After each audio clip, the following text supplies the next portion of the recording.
La Casa de Papel, les saisons 3 et 4, pensées de manière globale. Casa de Papel saison 3. La série profite de son succès sur Netflix pour prévoir de nouvelles saisons dont le tournage débute dès novembre 2018.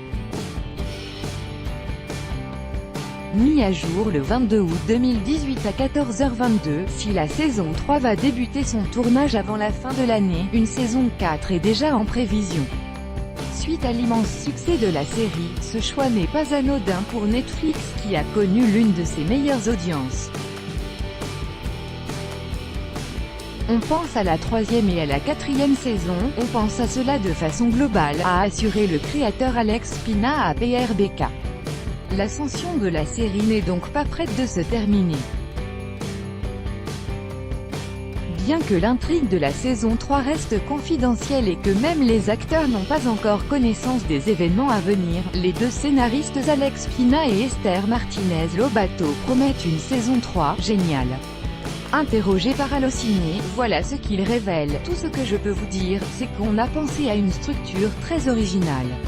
On doit réunir tous les groupes.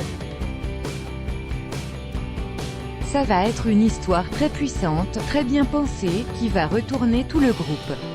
Après le succès retentissant des deux premières saisons, l'attente des fans est très importante mais ils se montrent confiants en l'avenir. La saison 3 de la Casa de Papel va-t-elle convaincre les nombreux téléspectateurs? C'est ce qu'espère l'équipe de la série qui voudrait ne pas décevoir les attentes. Le créateur Alex Pina a confié à ce sujet lors du festival de télévision de Monte-Carlo, « C'est vrai qu'on ressent plus de pression avec cette saison 3. Parce que les gens maintenant connaissent les personnages, nos ressorts.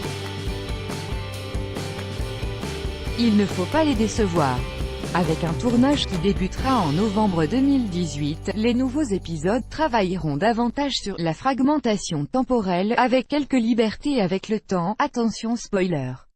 Pour patienter, de premières informations viennent d'être dévoilées concernant la saison 3, le personnage de Berlin fera son apparition contre toute attente malgré la fin de la saison 2. Les fans de la série sont nombreux à l'apprécier et selon certains médias, ils auraient même réclamé un spin-off sur le chef des braqueurs. Disparu à la fin de la saison 2, il pourrait revenir sous forme de flashback comme l'a expliqué le créateur Alex Pina à 20 minutes. On va connaître les liens entre Berlin et le professeur. Il y aura des retours dans différents niveaux du passé avant l'attaque. Cela permettra aux spectateurs qui connaissent les personnages de mieux comprendre ce qui s'est passé avant. À l'inverse de ce retour, l'actrice Itziari Tildo qui joue l'inspectrice Raquel Murillo n'a pas signé pour cette 3e saison. Interrogé par Next PLZ à ce sujet, l'interprète de Berlin Pedro Alonso ne serait pas contre explorer un peu plus son rôle. J'ai pris beaucoup de plaisir en incarnant Berlin. J'étais un peu effrayée parce que j'ai pris des risques car certaines séquences étaient très compliquées, mais étant donné la nature du personnage, il y a énormément de possibilités de développement, et je pense qu'il s'agit d'un personnage qui mériterait d'être approfondi. Ne pouvant donner de réponse, il ajoute « C'est un personnage qui mérite plus, mais ce n'est pas à moi de dire s'il mérite un spin-off ». Là où les deux premières saisons de la Casa de Papel avaient dû être remontées avant leur diffusion sur Netflix, les épisodes espagnols étant d'une durée habituelle de 60 minutes, ceux-ci ont été coupés différemment pour faire plutôt 40 minutes. Ce ne sera pas le cas de la saison 3. En effet, Alex Pina a confirmé à Première que les épisodes de la saison 3 seront pensés dès l'écriture pour un format de 40 minutes. C'est bien mieux, le format de 60 minutes, c'est vraiment un truc très spécifique à l'Espagne, on est le seul pays au monde à faire les séries comme ça. Il précise pour autant que sa méthode de travail ne change pas vraiment, on fait toujours en sorte qu'il se passe beaucoup de choses, de rebondissements, ça change en fait la structure et l'endroit où l'on place les cliffhangers, la fête n'est pas finie. La Casa de Papel partie 3, en 2019, seulement sur Netflix. pic.twitter.com/QTOCBHK8TIC, Netflix FR Tokyo, le professeur, Nairobi, Denver et Rio, mais un sixième personnage est présent sur la photo, caché derrière le masque de Dali. De qui peut-il s'agir? Si on regarde de plus près, la carrure semble être celle d'un homme. On se doute qu'une saison 3 est l'occasion rêvée pour les créateurs d'intégrer de nouveaux personnages. Il faudra patienter jusqu'à l'année prochaine pour connaître l'identité de ce mystérieux héros.